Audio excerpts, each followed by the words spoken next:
Hello, and welcome everyone to a special discussion from the Collaboration for Healthier Lives Coalition of Action at the Consumer Goods Forum. Today, we have a special discussion on employee well-being where we sit down with the experts.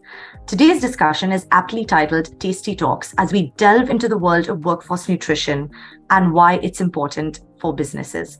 I'm joined today by two very special guests, Lawrence Haddad, Executive Director of the Global Alliance for Improved Nutrition, and Michiel Bakker, Vice President of Global Workspace Programs at Google. A huge welcome to you both. So, Michiel, you are here with us today because you have launched Google's ambitious and global food at work program, which has led to 71% of employees reporting that they eat healthier at work than they do at home. So the question I would like to ask you is, what inspired you to implement a food program that goes above and beyond? I would say I joined the program in 2012, and at that time it was already a fabulous program within Google overall. So I wasn't the instigator. I ultimately became a leadership team member in 2012 and worked with our leadership team to evolve and ultimately expand the program as well. I think as an organization, we really believe that food at work can ultimately help us with achieving a variety of business objectives.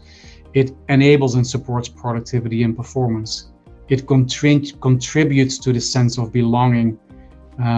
It is an amazing tool to retain and attract top talent. And it can be used as well as a tool to help different teams in the broader Alphabet organization to achieve their specific goal. So those will be the core objectives of the programs to start with. And I think over the years, we've become better at articulating them and subsequently to ensure that what we do is in support of.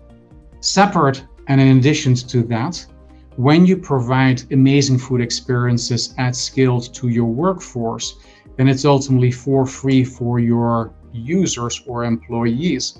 I think you have this opportunity and responsibility to really make sure that you help your workforce to eat relatively well, and that the impact of your choice of what to offer or not impacts their overall health and well-being as well. And as we're doing this at scale and on an ongoing basis, and where many of our employees eat a significant number of their meals with us, I think we have to be intentional and thoughtful of what to offer. And when you do that with ultimately a user base and for an organization that wants to be, I think, very progressive in what it wants to achieve, you create an amazing working lab for all to think about what could food at work be, where can you ultimately evolve, how does that work, what are your theories of change, and how can you end up in a situation where ultimately what we offer and what gets consumed at work is really helping our workforce to be short, mid, and long-term healthy, vital, and just excited about what is being offered in an office environment. Because even if we would be extraordinarily thoughtful and offering the healthiest possible plates on a daily basis, if it isn't tasty, delicious, and people don't eat it, it doesn't make a difference. So it's really thinking about how can you create a food environment where what you get to offer is both helpful, supportive, nutritious, and all of that. And at the same time, your user base, your consumers, or in this case, our Googlers, are really excited about it. And I think to go back to your original number, what we have seen over the years that how the longer you work in our organization and the more you get to enjoy this nutritious, delicious, balanced offering, the more your palate changes over time, and that just becomes your new benchmark. No, that's very interesting, Michiel. And it is exciting that now businesses and companies are starting to make the connection between healthier food at work and optimal performance of their employees and the overall health and wellness of their employees. So it's very exciting to see companies and businesses make that connection. So moving on to you, Lawrence, what inspired you to start the Workforce Nutrition Alliance with the CGF in 2019? Yeah, I joined GAIN about 6 years ago, and I've been in the nutrition and food field for a long time, and I had never heard of a workforce nutrition program. So when I joined GAIN, I was kind of blown away. the concept, because it's so beautifully simple. Billions of people spend their life in a workplace or in a workforce. They spend at least a third of their life in it. It's a very powerful environment to shape your behaviors, your conduct, your access, your feelings about food. So it felt like a very underutilized ecosystem. And we were doing, and still are doing, great work with small and medium enterprises and in value chains in many African and Asian countries. But I felt like we were missing the ability to scale a lot of the work by not working with the big employers in the private sector and in the public sector. And so when I found out about the Consumer Goods Forum and their healthy eating program, their global health program, it became obvious to me that we needed to partner with CGF. We at GAIN have our finger on the research results. There's a sense of independence. We're an international NGO. We get our funding from the public sector, but there's a sense that we weren't really connected enough with the big employers. CGF, if you had run a workforce program by yourself, I think there would be too many people would be saying, well, it's just very self-serving and they're not really doing anything. They're just nutrition washing. So by both of us coming together, we bring our strengths to the table, we mitigate our weaknesses, and we can do things that on our own we couldn't do. So it was very obvious to me we needed to work with the bigger employers who, not just for their own workforces, but for also the workforces of their contractors and suppliers, because they're obviously highly influential all the way down the supply chain. So for me, it was really a no-brainer to reach millions and millions of workers in the headquarters and in supply chains. But thanks for that, Lawrence. And we're definitely seeing interest in companies and kind of exploring what exactly is a workforce nutrition program, how can you implement it in a correct and long-lasting way, because as you said, this is a new area for all of us. So Michael, my question to you would be, for companies that are looking for a place to begin, what would be your top 3 guiding principles to implement a Google standard workforce nutrition program that is enduring in the long term and not just a quick fix for the time? I love frameworks, Zoe. So I would say it's about framing, orienting, and ultimately mobilizing. So from a framing perspective, I would really start with, in the organization, what objectives are you trying to achieve with a Food at Work program? And really to ensure that you get clarity and alignment around the key stakeholders in an organization. And that might be like human resources or people operations. It might be the senior leadership team of an organization. It might be an organization like facilities.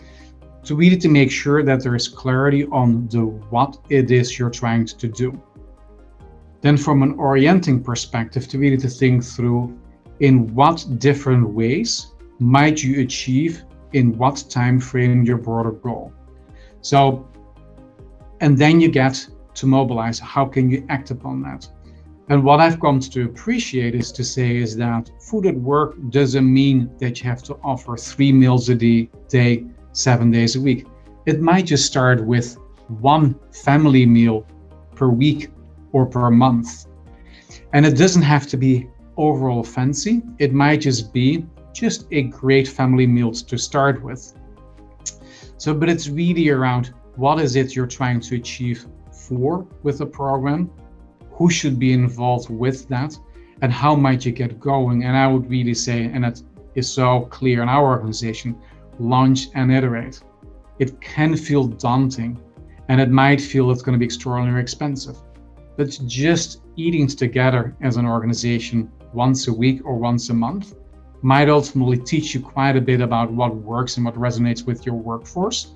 And based on that learning, you can say, what might be the following steps? So it is get going, start small, and learn. Thanks for that, Michael. And Lawrence, what kind of support be offered from connecting with the Workforce Nutrition Alliance as a business? Yeah, thanks. I kind of have to agree with Michael on this because, when we started the Workforce Nutrition Alliance, GAIN actually, rather embarrassingly, did not have a workforce nutrition program. So when we launched the Alliance, we made a pledge that within a year we would have a functioning, up and running workforce nutrition program at GAIN. We're small. We're 400 people in 16 different offices around the world.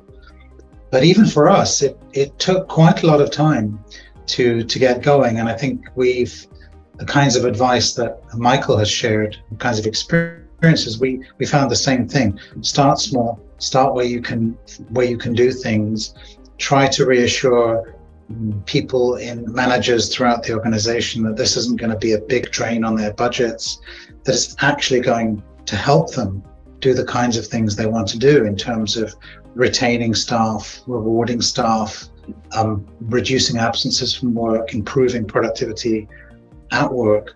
We were helped, I think, a lot and strangely enough, by COVID-19, because during COVID-19, so many companies used foods as a way of softening some of the blows that were hitting families, especially in lower and middle income settings.